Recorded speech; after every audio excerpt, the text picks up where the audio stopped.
നമുക്കൊരു അതിഥി കൂടി കിട്ടിയിട്ടുണ്ട്. പേരെന്താണ്? വീണ. വീണ. വീണ ഒരു പാട്ടുകാരിയാ. അപ്പൊ വീണ നമുക്ക് ഉയരങ്ങളിൽ നിന്ന് പാട്ട് പാടിയാലോ? ഇവിടെ നല്ലൊരു സ്ഥലമുണ്ട്, നമുക്ക് നോക്കി കഴിഞ്ഞാൽ കായൽ മുഴുവൻ കാണാം. അപ്പൊ നടന്നാലോ? അപ്പൊ വീണയുടെ സ്വദേശം എവിടെയാ? പള്ളിപ്പുറത്താണ് അല്ലേ? പാട്ടാണോ പ്രധാനപ്പെട്ട ഉപജീവന മാർഗം? മറ്റെന്തെങ്കിലും ജോലിയുണ്ടോ?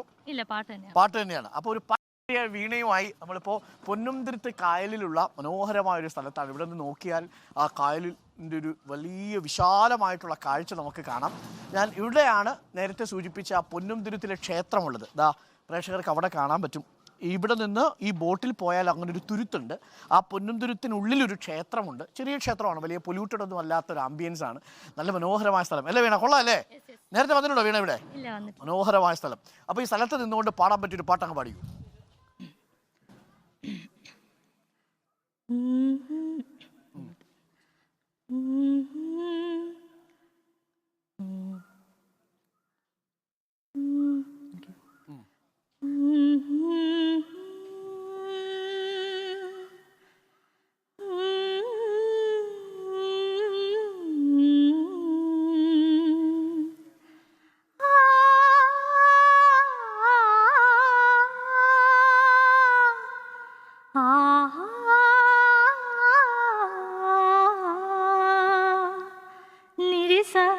ദസനി പനിധഗാമ പാപ ഗമ പനി നി സ സ പനി സരി പമ ഗ ഗ മാ പാപ മരി നി പനി മാരി നി ധ ധമ പ പ മ പനി നി പനി സരി ആ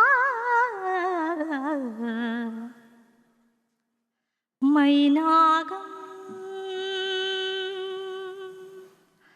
കടലിൽ നിന്നുയരുന്നുവോ ചിറകുള്ള മേഘങ്ങളായി